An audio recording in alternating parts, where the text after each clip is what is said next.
Welcome. Hi, everyone. Good to have you here. A good afternoon, or wherever you may be in the world, depending on your time zone. This is Anders Bennett speaking from EU Training Live. Hopefully, you can hear me. So, why don't you type into the chat box where you are dialing in from, just to make sure that you're familiar with the chat box, to ensure that you can hear me well, make sure that all is in order as it should be. All right, we have someone from Paris, from Brussels, more Brussels. Nobody from space yet. That's fine. That's absolutely fine. After the competition, you'll probably get the career to be an astronaut. Very well. Athens. Okay, what other places are you dialing in from? We certainly know that there is a dial-in from Hungary. So Rita is providing technical support for this webinar, and I am straight live from Brussels. So why don't we get started? We have about an hour, and I'll be presenting to you the competition for experts and administrators in the field of space and defense industry, which is a very special one and a very unique, very new kind of field. It's a new topic, it's a new area for the European Union to be dealing with and to be hiring experts and administrators in this field. So a couple of housekeeping points, making sure that you can hear me well. If the sound doesn't work for any reason, then please just restart the browser or restart the app. Make sure that you have maybe another browser app or another tool, or maybe a secondary device. But normally this should be very, very straightforward. We haven't had any technical problems with the platform ever since their recent updates. So with that, let's get started. And you might know about my background. So I've been involved with EU training for quite some time. And you might know the Ultimate EU Testbook, which I authored and co-authored, depending on which edition we're talking about. And I used to work for the European Union, and I have been dealing with EPSO exams for quite many years, over a decade by now. So in case you miss anything, you will have all of this available. So within a day, or perhaps by Monday, given that we're on Friday, you will receive the full recording of everything that I'm covering right now.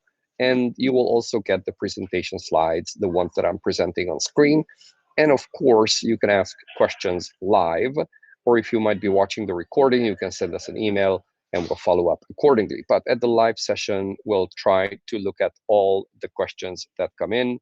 And I have here my my secondary device that I'm peeking at to get the questions that Rita will be filtering and feeding to me. So with that, you also get actually the transcript within a week to make sure that you can read it if that's your preferred way of consuming this content. About EU training, so you might be familiar with our company and with the services that we provide. So we have a pretty robust community, over 100,000 candidates, former candidates, those interested in EU careers, in EU jobs, in any aspect of a European career. And we have a lot of people following us or liking our page on Facebook, a very vivid and robust community. We also have a lot of materials to offer you. A lot of it is free. Part of that are paid, different packages. So there are 25,000 questions, perhaps even more by now. It could be already around 30,000, given that we offer verbal reasoning in all 24 EU official languages. We offer numerical reasoning. We offer all sorts of computer-based tests, knowledge tests, EU knowledge tests, and all the rest.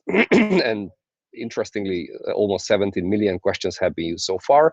And you can also use the webinars, not just the information sessions like the one we're having right now, which altogether add up to over 100 hours, but also a lot of instruction or instructor-led webinars and training courses that you can watch and use at your own pace. You can access those online. You can purchase some of them. Others are free to use. And a small fraction is also available on YouTube or other platforms. So with that, I'd like to call your attention to the fact that we're going to be offering a special discount with a special discount code with an expiry date, which will expire, I believe, within 48 hours. So that's an offer that you might want to take, and especially those who are here at the live session will get their hands on first.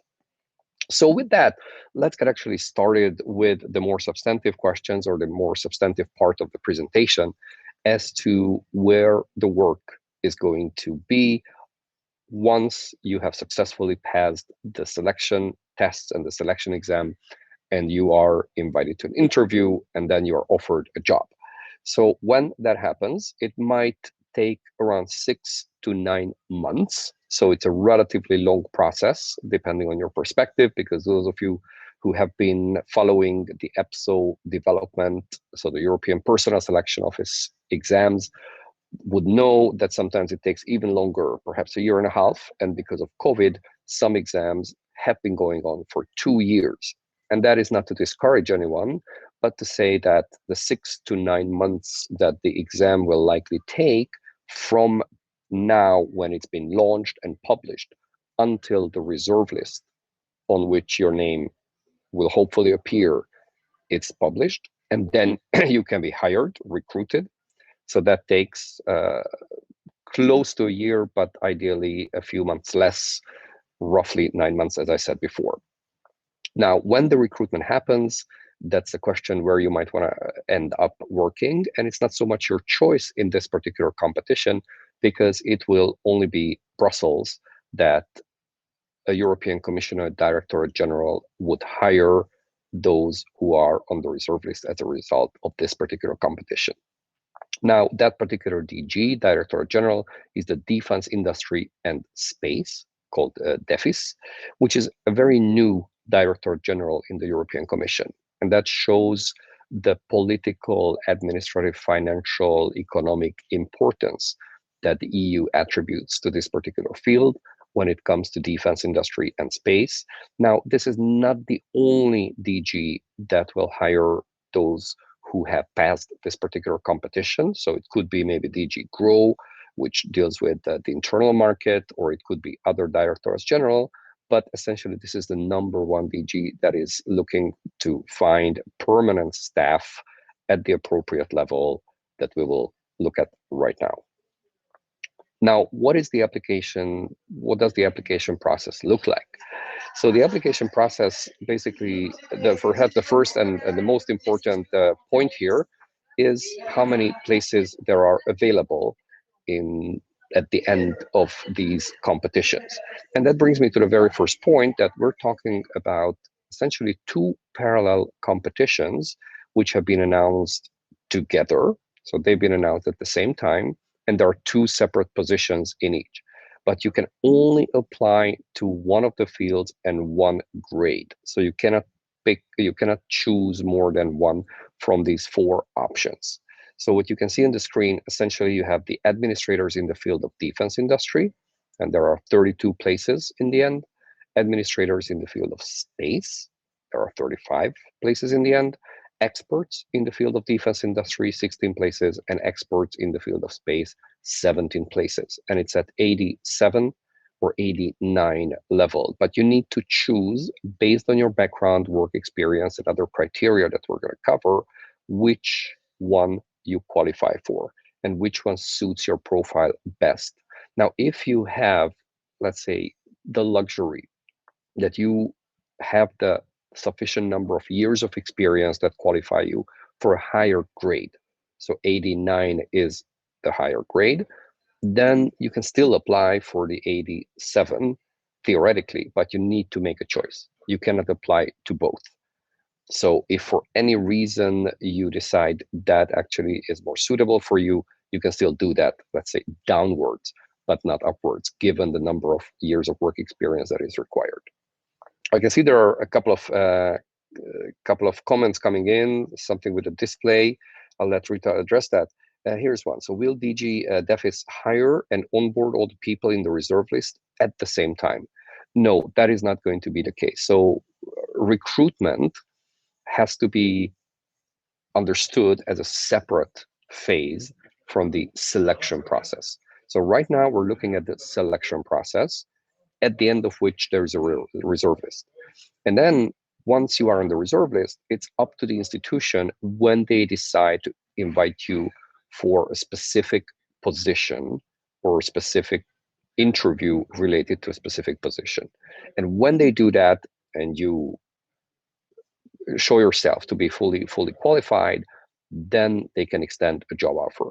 And that is obviously not going to happen at the same time for all the candidates or all the laureates who are on the reserve list. Probably it will take a couple of weeks, perhaps months, and some people may be offered a job sooner, others later. But again, this is not going to happen all at the same time. So hopefully that answers the question. And in terms of these positions, I mean, the number of places available, a couple of points. This is actually a pretty good number. However small or limited it might seem, it's a pretty good number when it comes to the number of vacancies or places on the reserve list available. So sometimes there are competitions with 5 or 10 or 15 people only available, but this one, especially when it comes to the first part, so the defense industry and 87 level, and then space sector 87 level, there are more places available. Another point, a bit of the terminology. So they talk about administrators and experts. It's a strange choice of words, to tell you the truth. So I've been following EPSO exams for so many years now and dealing with European Union issues. And the term expert appears in different contexts. Now here we're talking about permanent officials, civil servants, but still they refer to the 89 level as expert. And most likely the reason for that is they want subject matter experts, someone with a deep and very thorough industry knowledge in that particular field. So this is by no means a generalist competition. This is a specialist competition where they, especially on the higher echelons, on the higher levels, they want those who really know this particular area, whether it's the defense industry or space. Now, I can see from Giuseppe, here's another question. If I apply it to 89, can I be redirected to 87 by the selection committee?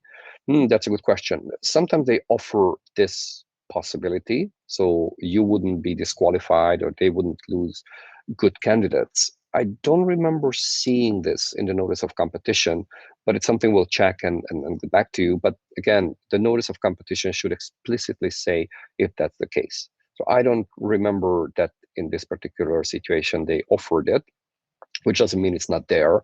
But again, this is something we'll double check to make sure that I give you accurate information.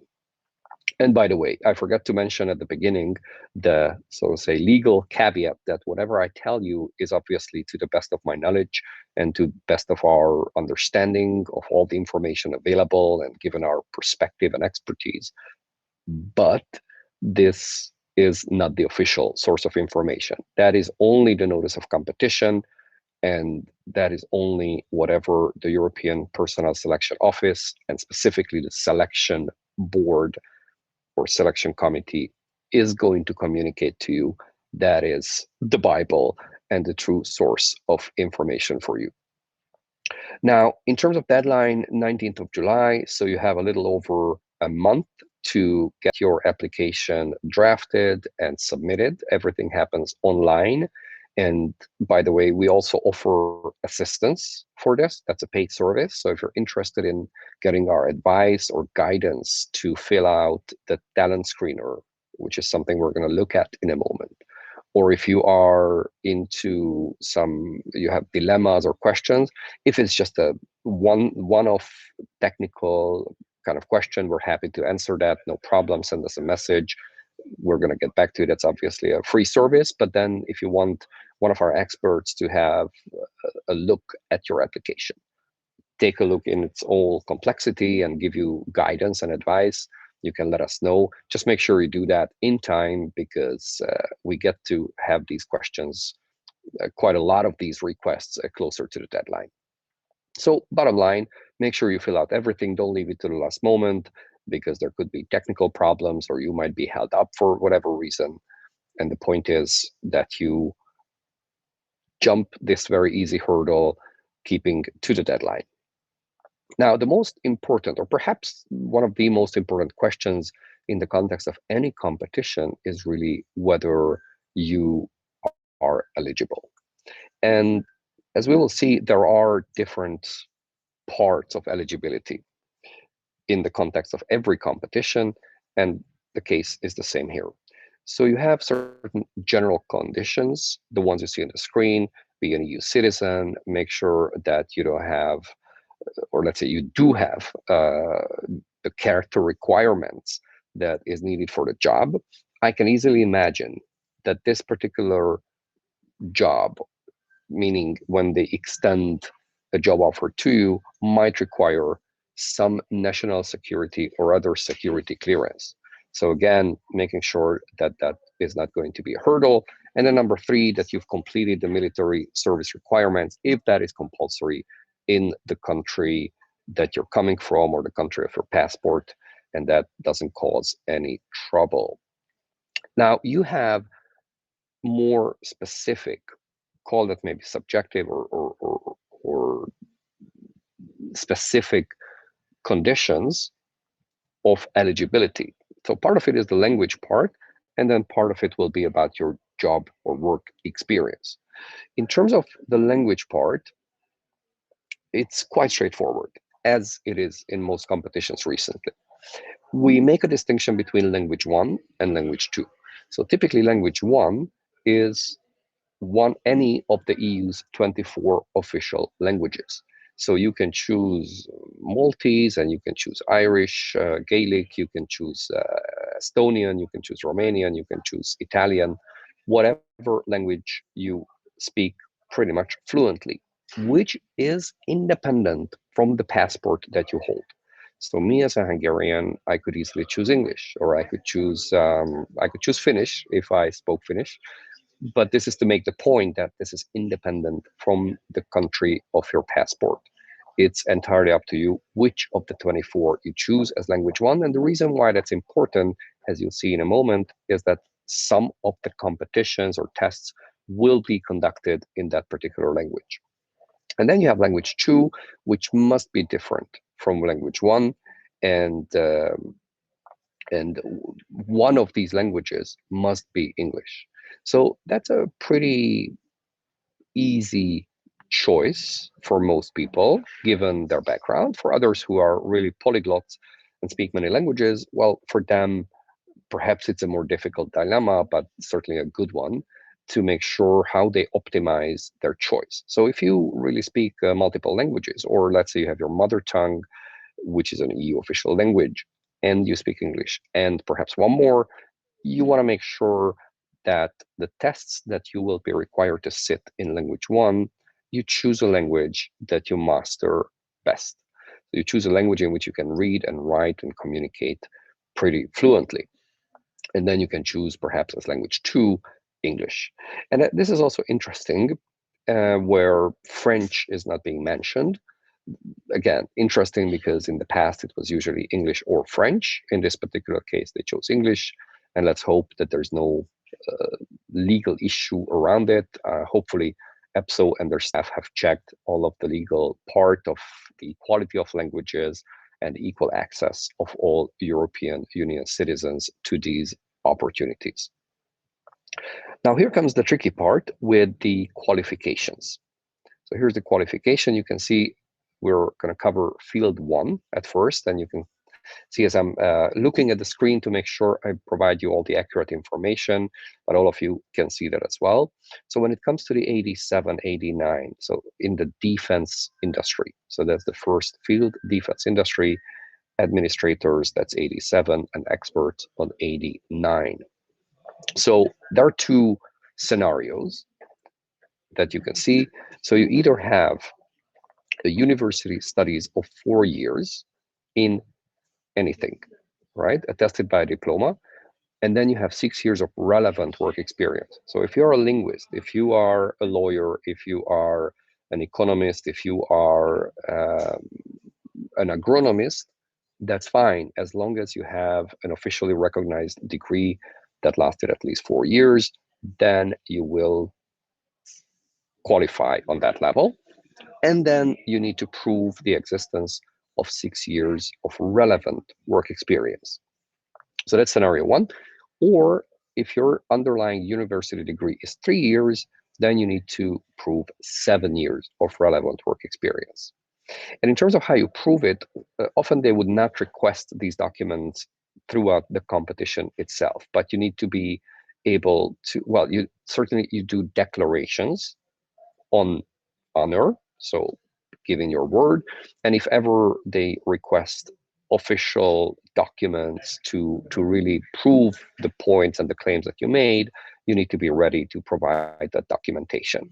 And again, this might be different. They might request the documents already now. We'll see how they actually approach it in this particular competition. But by and large, a declaration on honor would be sufficient throughout the exam, but you need to be ready to offer the documents. And then looking at the field of space, very similar concept, but the numbers are slightly different. So 4 years of studies, and then followed by 10 years of professional experience that is relevant to the tasks and the job description that they list in the notice of competition. And then scenario B, 3 years qualification, but then 11 years of relevant experience. So if you have a degree in chemistry, and then you work 11 years at the European Space Agency, that will most likely be sufficient. So this is the kind of combination where you can have an underlying degree in any field whatsoever, but the work experience has to be relevant to the job and the tasks at hand. And then for both grades, so experience for both grades will be considered relevant. And they give this definition of what is relevant work experience.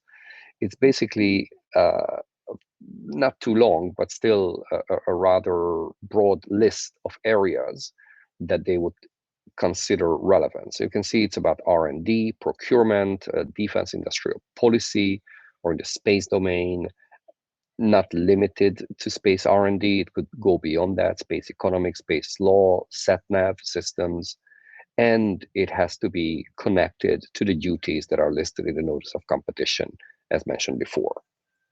So I see that there are a couple of questions coming in. So before I look at telling you why this is a great opportunity, assuming you're not already convinced, so let me look at a couple of the questions that are coming in. So how long does the reserve list last? Well, the default rule is that reserve list lasts 1 year. And during that time, everyone on the reserve list who wants to be hired will be hired. Now, in some cases, this is not possible for one reason or another. Then there's a legal possibility to extend the validity of the reserve list. Also, in specialist competitions like this one, reserve lists can be valid for 2 years or longer, given the nature of the exam, the duties, the job, and all the rest.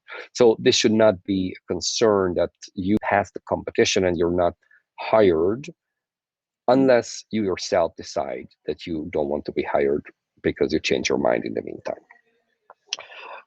Is in accordance mentioned 89 candidate could be invited for 87. Okay.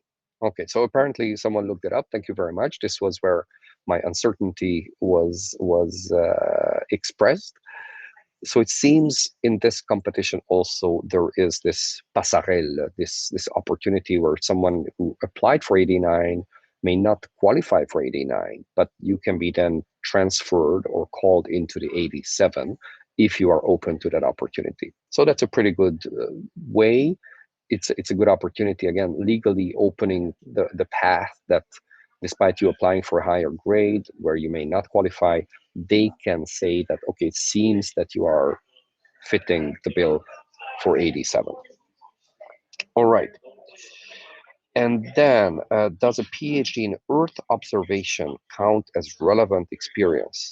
Wow, I've never heard about Earth observation as a topic. Sounds pretty fascinating.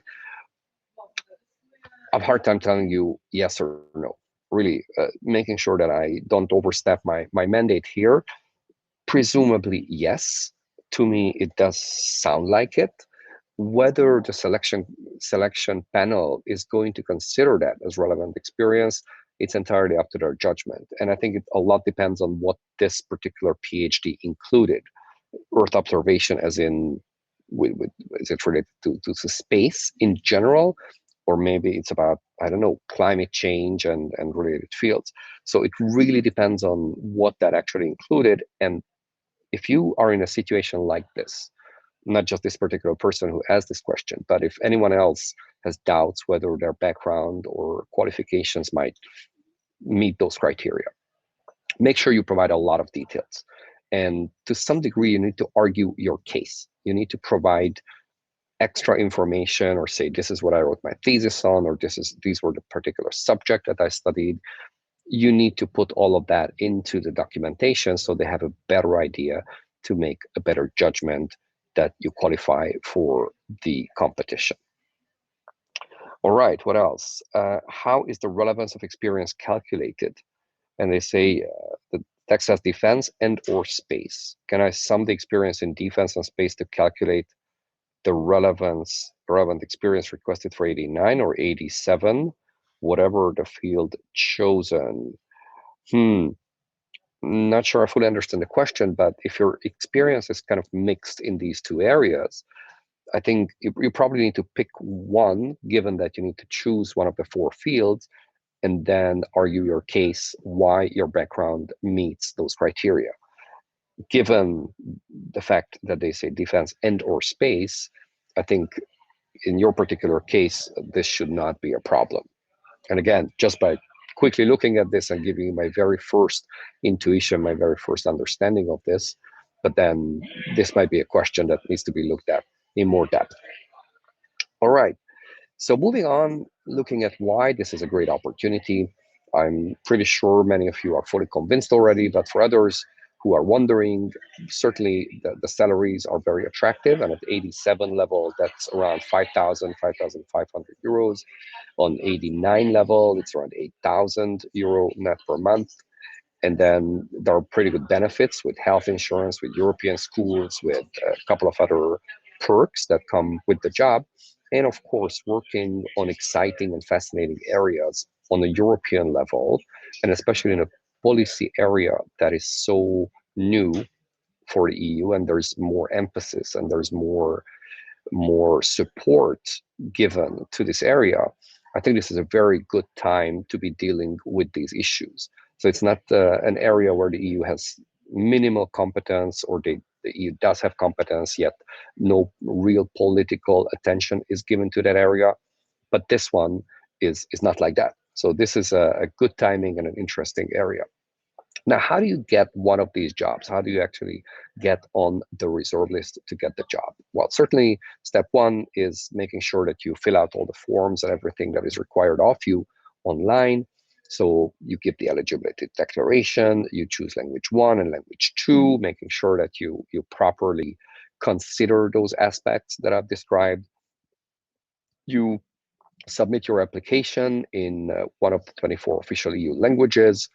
Perhaps you might want to choose English already there. It's up to you, because you have, legally speaking, the right to submit the application in any of the 24. But then when it gets to the talent screener, then it has to be in English. And we'll speak a little bit about the talent screener, what that is, and how you can optimize your score. So making sure that you fill it all out by the 19th of July, so a little over a month from the date of this live broadcast. And then when it gets to step number 2, that's the talent screener. Now, what is a talent screener? Why does it matter? How can you optimize your score? That is the crucial part to make sure that you convince, you persuade the selection board panelists or members that you are fit for this particular competition. So a talent screener is basically a set of questions that you need to answer comprehensively. And it's not a survey, it's not a simple Q&A form, it's essentially a screening tool where they try to evaluate, they try to assess whether you have the right background and the right experience to qualify for this particular competition. Now, how it's being scored, the scoring is fairly straightforward. You have usually around 8 to 10 questions, and each question can get usually 1 to 3 or sometimes 1 to 5 points, which they then add up and turn that into an overall score. Now, how do you maximize your talent screener score? And I think simply asking this question is already a step forward. You may not otherwise have thought about the possibility that you can actually optimize your score. So many candidates think that, okay, here are the questions, I'm going to fill it out and that's it, and hope for the best.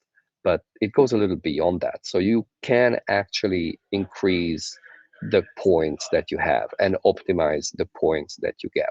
So a couple of tips to that effect.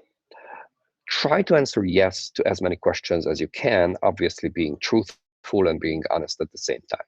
So if they ask you, do you have experience in, I don't know, the space in dealing with space technology? Now, again, I'm completely layman when it comes to these fields, so forgive me if even my examples are a bit silly.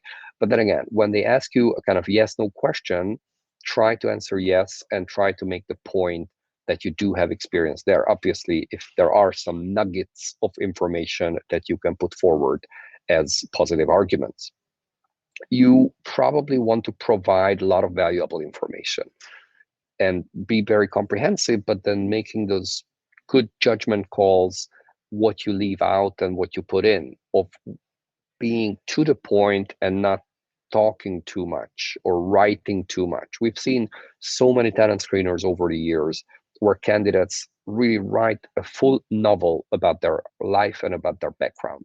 That is not what's needed.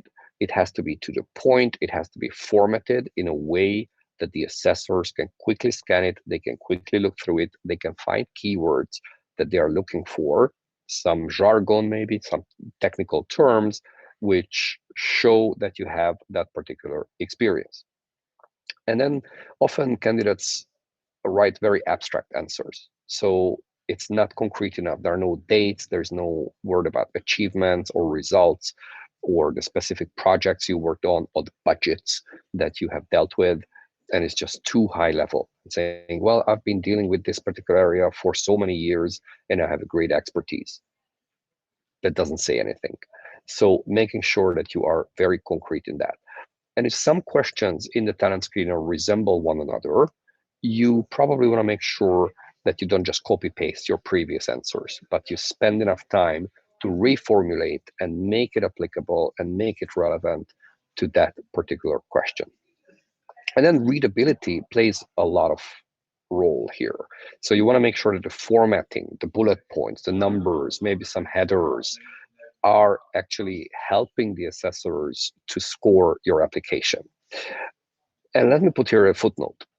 There are plans, and there's a chance that maybe not in this competition yet, but soon enough, there will be some automated tools, computer assisted, or they call it artificial intelligence, but maybe it doesn't go that far. So some algorithmic way of scoring the talent screener and not necessarily assessors doing it.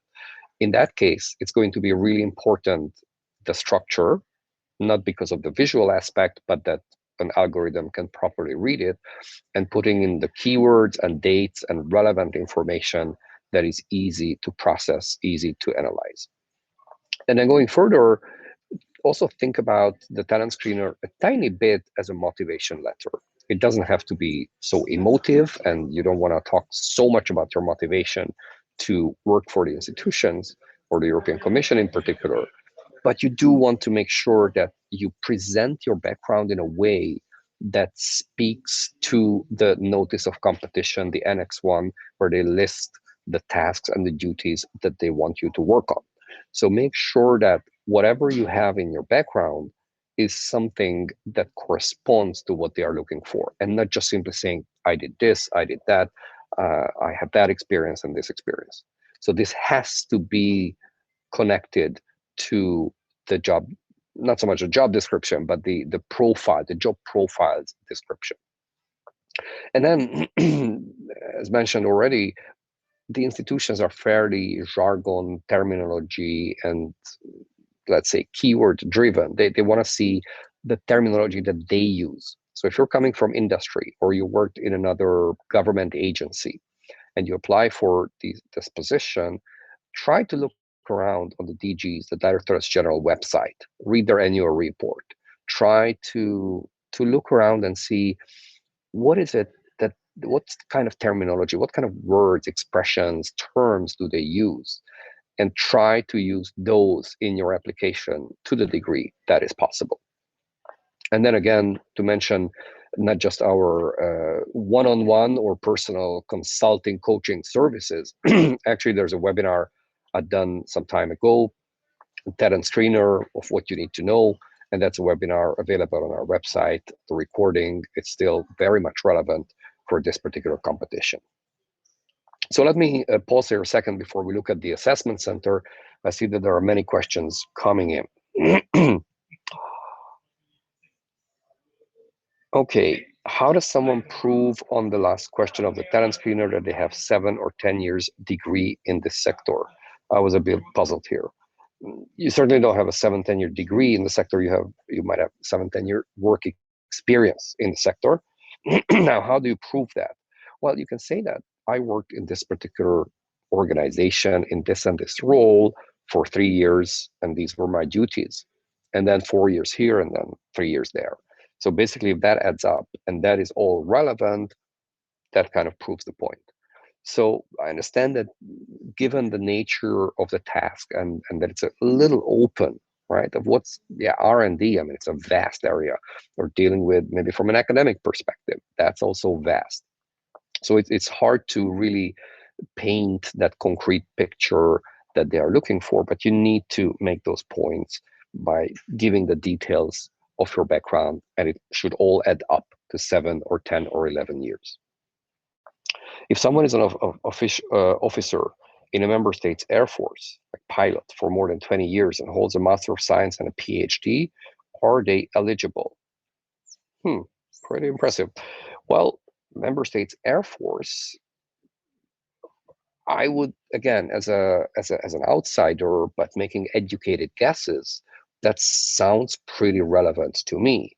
Now, again, if you are in the Air Force and you are in the accounting department, that may not be. But you're in the Air Force and you are in the, I don't know, dealing with technical matters or machine maintenance, or you're actually flying, you are a pilot and you're flying these jets, and then you have experience with space and defense, and not just the actual flying these amazing vehicles, but also in political sense. That sounds to me pretty relevant to this particular profile. And yes, I can see here some more. Do I have to prove in each question in the talent screener that I have the requested years of experience, or simply overall in the topic? Now, again, it depends on the questions in the talent screener. And if that's the question that they require you to prove that number of years of experience, yes. And then some questions, they really look at your background or your studies or your profile and other aspects of your application. So again, answer the question to the best of your abilities. How do you frame a PhD experience as work experience? As it is, normally the EU recognizes funded PhD as work experience for recruitment purposes. Yes. So that's usually the case when funded or paid PhD would typically, or as a default, be recognized as work experience. So I hope for Alessandra that answers your question. So I see there are 1 or 2 other questions. I'll try to get back to those, but let's move on to cover everything I had in mind. So assessment center is where those who have been shortlisted on the basis of the talent screener will be invited to. And the number of people in the assessment center is typically 3 times the number of places on the reserve list. So you saw how many places there were for 87, for 89. So if it was something like, say, 36 in one of the profiles, you do the math, and it's roughly 100, 110 people who will be invited for that particular competition and segment to the assessment center. All right. Location of the assessment center has been online. So there's not been any in-person assessment center for almost 2 years since COVID started. We'll see how that develops. So they might do an assessment center in Brussels, but is not yet sure. In terms of what you need to do in the assessment center, quite typical, classic, straightforward. First, you need to do a CBT, so computer-based tests, which is abstract, verbal, and numerical reasoning tests. This is the classic kind of psychometric tests that we also offer in all languages on our website and that EPSO has been using forever. Then you need to do an oral presentation, which in a computer-based version, or let's say in an online version, it's slightly different, but we actually just, I think it was last week, we did a new webinar with tips and tricks on how to master the oral presentation with lots of ideas of how you can come across as best as you can through the camera. And then there is an SCBI, which is a situational competency-based interview. It's a special kind of interview with a background document, with a scenario, and then they ask you questions in relation to that one, that information pack. And then there is more to it. You have field-related tests or field-related assessment, which is conducted in English. There are 2 tests there. One is field-related interview. So that's an interview broadly based on the talent screener, but not limited to it as such. There they can ask really anything about your professional background or your knowledge in the field. That's where they truly check that you meet all the criteria, the professional substantive criteria that they have outlined. And then there's a written test in the field, which is most likely going to happen online through a computer at your home or wherever you wish to take it. So again, there are essentially these, 5 tests. So just to recap, the reasoning tests, the situational competency-based interview, the oral presentation, then you have the field-related interview and the written test. So that package is the assessment center. And if everything goes well, and why wouldn't it, you are placed on the reserve list after a ranking, right? So that's the reason why you have all these tests. They give you points, and then there's a ranking. So the 3-to-1 ratio will be done 1-to-1 because that's how many people are placed on the reserve list. What do these CBTs, the computer-based tests, look like? The verbal, abstract, numerical reasoning. Most of you would likely be familiar with this. You can do practice tests on our site, on EPSO's website, and everywhere else. And this is held as part of the assessment center. So it's not a pre-selection tool. It's part of the assessment center, as I just described, and in official EU language other than English. So basically, your chosen language of language 1 or language 2, depending on which one is not English. Verbal reasoning, just to quickly run through, those of you who may not have seen it yet, it's really a reasoning test. It's not so much on purely linguistic comprehension, but there's a bit of logic to it, where you need to make logical assumptions and deductions and find the correct answer. And then you have 35 minutes and 20 questions, which is a pretty challenging exercise, but absolutely possible with a bit of practice. Then you have numerical reasoning. It's the counting based on a table and some charts. So you have there, again, interpretation, reasoning, estimation, calculation. Here you have 20 minutes and 10 questions. So you have 2 minutes per question. Again, might be a bit challenging, but absolutely doable. And then you have the abstract reasoning, where you need to find the next one in the sequence, which is 10 minutes and 10 questions. Now, the pass mark is interesting here, where you have, and I need to cheat because this is different in every competition. You can see that for the verbal reasoning, you need to get at least 10 points. So 10 out of 20. And then you have the numerical and the abstract. They combine these two, and the pass mark has to be 10 on 20. So you can completely fail numerical reasoning and pass all the questions on abstract and still go to the next stage, or vice versa. So again, this is not that difficult, but you want to make sure that you jump that hurdle and make sure that you do this properly, right? So for all combined, you need to have at least 20 points combined. And then going on, when it comes to the assessment center, what they do there, essentially, they measure your general competencies, and there are 8 competencies that they evaluate you upon. So these are communication skills or competency, working with others. It's competency on resilience, competency on delivering quality and results. There are a couple of others which are publicly available. And again, they don't test it directly saying, okay, let me test your resilience. But through the tests that I have outlined, the written test, the oral presentation, the interview in the field, and all the others. So that is the tool, the method through which they evaluate these points.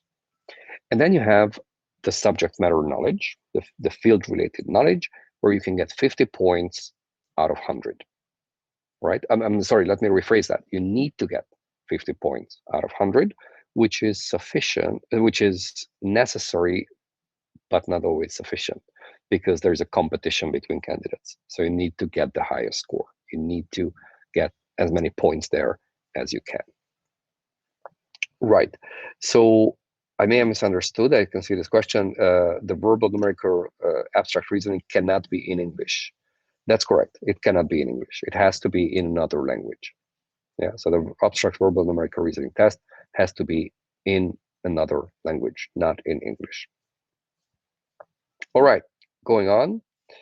So this is just to emphasize the point that there's a ranking. So it's not just getting the pass mark, but there's a ranking where they compare candidate scores, and that's how they establish the top 36, 15, whatever number of the reserve list they want, the top number of candidates.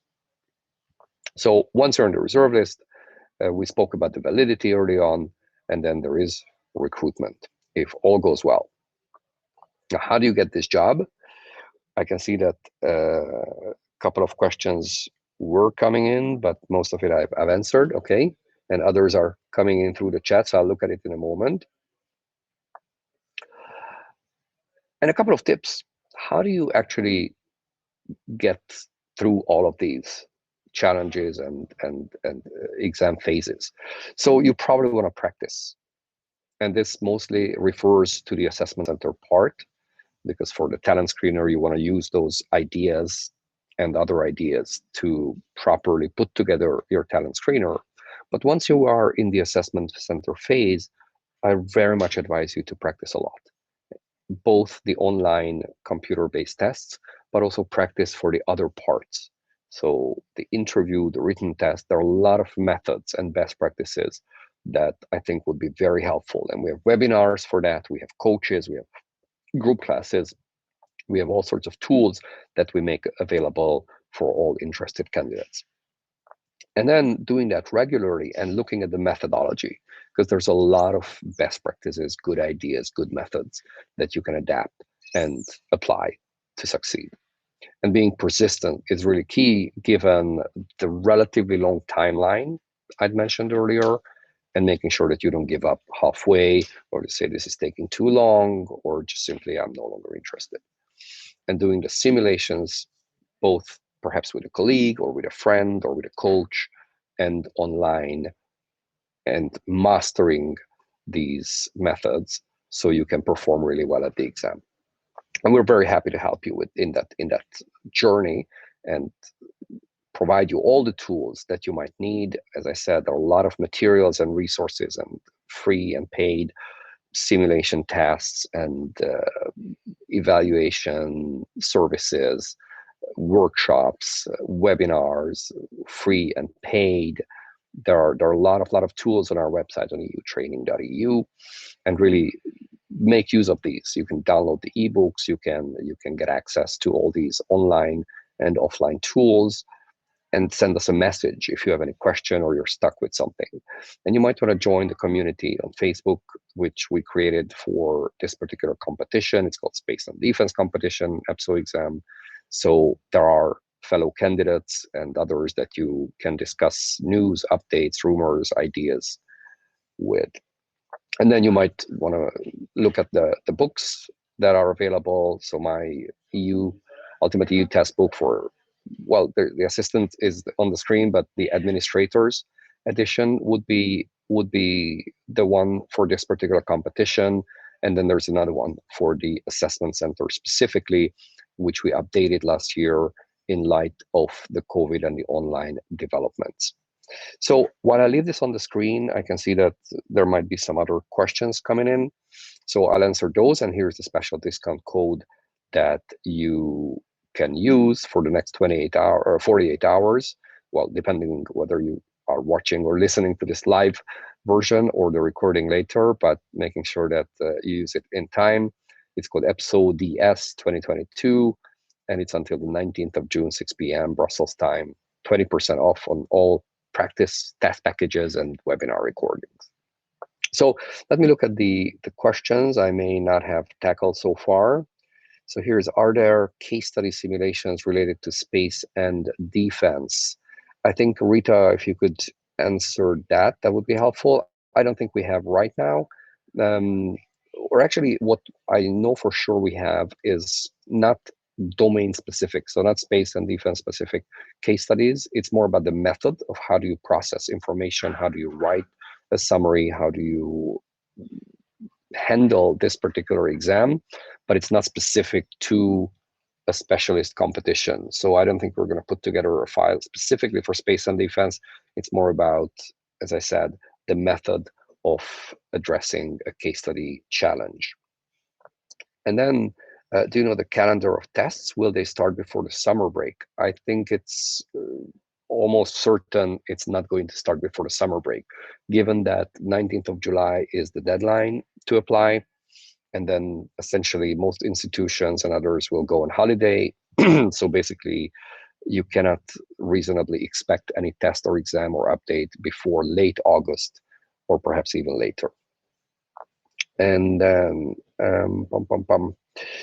is the discount code valid for books also? No, the books are separate, because the books, even though I'm the author, I am not the owner, so to say. So it's the publisher, and then the publisher is the one in charge of that. So the books are not sold by our company, but you can Google it and you can find many bookshops that are selling it. Or you can go to eu-testbook.com or .eu, and you will see the bookshops and web retailers where you can buy it. All right, what else have I not answered? A relevant experience obtained until the 19th of July. Yes, so I think that the cutoff date is probably the application deadline for you to have gathered the relevant experience. So if even those days count to make sure that it adds up, then you probably want to make sure that you send in your application maybe the day before. So do you provide customized training for this competition? Yes. So I think Rita has already answered it. We are and will be providing customized training for this particular competition, the assessment center part of it. What else? Now, yes, if I could ask Rita or anyone else whose question may not have been answered, to put that into the chat box at the bottom. So I will come back to it and I can see that. Are the questions during the test more difficult for 89 than for 87? The abstract verbal numerical tests might be a little more difficult. The tests themselves, the actual questions. And I say might because it's not always the case. So in some cases, when there's a competition at 85 and 87 level, they sometimes differentiate in the content, in the actual abstract verbal numerical reasoning tests, the difficulty. And I say it might be the case here as well, but there's no, it's not a certainty, right? It's not a certainty. So the difference between these two is really the official requirements, the work experience, and then in terms of the actual exercise that they will require you to do might differ as well. But I mean the written test or the way they conduct the field-related interview might be different. So whether the actual computer-based tests are more difficult for 89, again, it might be, but not necessarily. Right, what else have I not answered? Where will they start the tests? Maybe you mean, Tiziana, when they will start the test? And I think I answered that with my speculation about the timeline. Any other question I can answer for you? If not, then we will close it off in a moment with a big, big thank you to Rita for all the help and helping put together the webinar and the presentation along with India. So how long is the overall process supposed to last from publication to selection? So that's what I meant at the beginning, roughly 6 to 9 months. And again, with a lot of caveats, whether that timeline is feasible, whether EPSO can stick to it, whether there's a new COVID wave or not. A lot of uncertainties there, but roughly the 9 month is the ballpark. And how many people do you think will apply? Oof, if I knew that, I would be a millionaire lottery winner. It's so hard to tell. My guess would be maybe 5 to 10 times as many as on the reserve list. But again, I could be really way off. I could be way off on either side, because defense and space sounds very interesting. Now, how many people in some countries meet the official criteria? How many of you who have 7, 10, 11 years of experience are interested in maybe moving to Brussels if you're not already here, and then starting a new career? It's just, there's so many variables. So really I have hard time even guessing. Could there be positions related to EU external relations in terms of defense or space? Yes. So Jordan, yes, to your point, as I said, it's not just the Director General for Defense and Space that is going to hire staff, but it's also other EU institutions, possibly, and it might as well be the external relations or maybe DG Trade or other related Directors General. Is it possible to apply to both A7, 89? No. So you need to Michal, you need to choose one of these. And as you might recall at the beginning, there are 4 areas, let's say 2 main domains, and each having 2, so 87, 89, and the other one as well, the space and the defense, and you need to pick one. Now, as we kind of concluded earlier, if you apply for the 89 and do not qualify for it, but you do qualify for the 87, then they might offer you that transition into 87. But again, that would be more for a risky bet. You probably want to make a good choice that you fully qualify for. So with that, thank you so much for being here, and thank you so much for the questions. Thank you so much for our staff to have supported this. And if we can be helpful with anything, please let us know. Here's our address, email, contact details. Send us a message, and we'll be happy to point you to the right resource or direction or information. So good luck, everyone. And I'm not saying see you in space, but hopefully see you in Brussels, and wishing you a very successful preparation for this competition. Thanks for being here.